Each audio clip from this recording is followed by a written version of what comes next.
हम्तो जुत्ता 5 hikes 90 kilometre plus distance यसको performance कस्तो रह्यो त? हामीले हम्तोको जुत्ता लगाएर लगभग 5वटा हाइक हिँडिसक्यौँ। त्यो 5वटा हाइकमा चाहिँ हामीले 90 किलोमिटरभन्दा बढी डिस्टेन्स कभर गरिसक्यौँ यो जुत्ता लगाएर। अनि यो जुत्ता हामीलाई कस्तो लाग्यो, यसको राम्रो नराम्रो त्यो सबै आज भन्नेछौँ। यसको स्टिचिङको अथवा ग्लुको कुनै पनि समस्या छैन अहिलेसम्म, कतै भित्र बाहिर कतै पनि उद्रिएको छैन। यसको टो क्याप र सुलेसको बिचमा चाहिँ हल्का क्रिज देखिन थालेको छ, त्यहाँ चाहिँ खाल्डो खाल्डो परेको जस्तो देखिन थालेको छ। यसको आउटर सोल पनि हल्का खिएको जस्तो देखिन थालेको छ, तर ग्रिप चाहिँ कम्प्रोमाइज भएको छैन अहिलेसम्म। यसको इनर सोलमा केही समस्या छैन, त्यस्तो च्यातिएको जस्तो अथवा चाहिँ अलिक थिचिएको जस्तो त्यस्तो अहिलेसम्म केही पनि वेयर एन्ड टियर देखिएको छैन। यसको सुलेसमा पनि केही समस्या छैन, उत्तिकै टाइट गर्न सकिन्छ, त्यस्तै नै राम्रो पर्फर्मेन्स दिइरहेछ। र यसले चाहिँ यसको यो साइडको एङ्कल ग्रिपलाई पनि त्यत्तिकै सपोर्ट गरिरहेछ, त्यसमा केही कम्प्रोमाइज छैन अहिलेसम्म।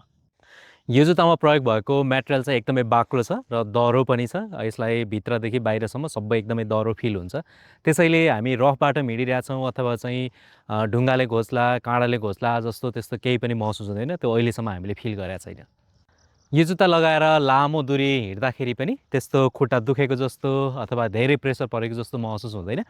अनि अर्को भनेको चाहिँ हामीले एकदमै गह्रौँ बारी बोकेर हिँडिरहेछौँ भने त्यो गह्रौँ बारी बोकेर हिँड्दाखेरि चाहिँ हामीलाई एकदमै स्ट्रङ सपोर्ट चाहिन्छ, लेग सपोर्ट चाहिन्छ, एङ्कल सपोर्ट चाहिन्छ, त्यो पनि यसले एकदमै राम्ररी दिइरहेछ। यसको वाटर रेजिस्टेन्स पनि एकदमै राम्रो छ। सानोतिनो खोलाको होस्, खाल्डोको होस्, त्यो पानीहरूबाट यसले खुट्टालाई एकदमै राम्ररी जोगाउँछ। अनि पानी पर्दाखेरि पनि साइडबाट चाहिँ छिर्दैन, अहिलेसम्म छिरेको छैन हाम्रो। यो जुत्ताको बेफाइदा भनेको चाहिँ यो हाई एङ्कल बुट हो। हाई एङ्कल भइसकेपछि यसले हाम्रो एङ्कललाई सपोर्ट दिन्छ, तर मोबिलिटी चाहिँ यसले रेस्ट्रिक्ट गरिदिन्छ। दौड्दाखेरि होस् अथवा स्पोर्टिङ एक्टिभिटीमा जुनमा चाहिँ लेग मुभमेन्ट चाहिँ एकदमै फ्लेक्सिबल चाहिन्छ, त्यसमा चाहिँ यो जुत्ता आइडियल नहुनसक्छ।